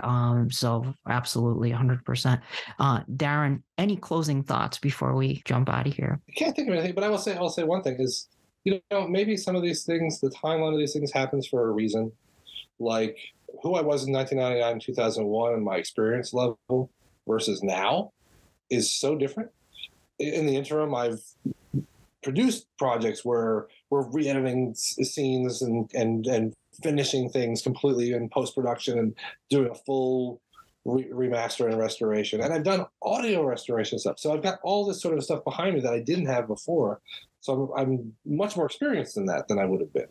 And also, if we had done it back then, there wouldn't be these two other scenes that I found. The scene that I found the missing audio for. And it would be it wouldn't have been in there. Yeah. And the lines, I might have found over the years as I go over the stuff, a line might have been wrong. a line might have been off. I remember I did the audio. We were restoring the mono mix for Good, the Bad, and the Ugly. The long version. They'd done the long version. They'd never done it in mono. So you always had to hear it with these horrible 5.1 remix sound effects didn't sound right. So we wanted to do a whole mono version, and they re-recorded Clint Eastwood and Eli Wallach and a few people for the extended version scenes back in the early 90s or something. I'm not quite sure the year. And it was the same thing like Night Dark Shadows. They weren't sure 100% what the lines were, and they did their best. And over the process of doing this whole thing, I went, that's not the line. Look what he says. He says this. So I've been able to spot. And so I think we were able to correct a couple looped lines that were missed in the first place. You perfected that skill from doing, yeah. Yeah. So it's sort of like, yeah, because I had, we call it, so not, we didn't re-record anybody, but we found another take where he might have said it in a different way and moved it around a little bit to fit or something. Or it was just like, oh, it's a different line. Or like, he doesn't say anything here. There shouldn't be a line here. Take it out. What do you call it? He's just moving his shoulders. There's nothing coming out of his mouth or something. So we would make a few little corrections there. So I've gotten better at it as we've gone along. Yeah. And I always hope that another piece of the puzzle will show up. Some script pages will show up, or something that will make it just make it happen. So, but I think maybe the wait has been for a good thing as long as we can eventually does happen. Yeah. It'll be better. I would say if it happens in the near future, it'll be much better than it would have been if it happened even in 2005. Definitely looking on the bright side there, the silver lining, because you've discovered footage in recent years or audio in recent years, and tweaked some things and fixed some things. So it's going to be really exciting when this finally does happen, because it's going to be awesome, and I'm really excited to finally get to see this. Well, Darren, thank you very much for sitting down with me at long last. I'm so glad we were able to finally chat, because I was waiting till the Night of Dark Shadows episode to reach out to you and ask you to do this, because I've been really looking forward to it. So thank you again for taking the time to sit down with me today and chat about Night of Dark Shadows. Oh, my pleasure. It was an absolute delight. Absolute delight. I could do a whole podcast with you on House of Dark Shadows and just Cobert's music. I was. That's the night. Then we're gonna have to do another visit to Terror at Collinwood sometime, so we can do that, because that would be exciting to do that as well. Hopefully it'll be the Night of Dark Shadows is released interview. Oh yeah. Oh, that has to post interview chat. Yes. The after party. I want to do that. Like, how do you feel now that it's finally happened? I'm gonna make a mental note, because that has to happen. All right, folks. Well, thank you so much for listening to this episode of Terror at Collinwood. And thank you to my guest, Darren Gross, for taking the time to chat with me. And hey, if you have friends who are fans of Dark Shadows, fans of Gothic horror and all things spooky, please let them know about Terror at Collinwood. I certainly would appreciate it. And whether you're a first-time listener or a regular listener, I want to thank you very much for listening to Terror at Collinwood. And for as long as they lived, the dark shadows never truly vanished, for there will always be terror at Collinwood. Terror at Collinwood is a Penny Dreadful production.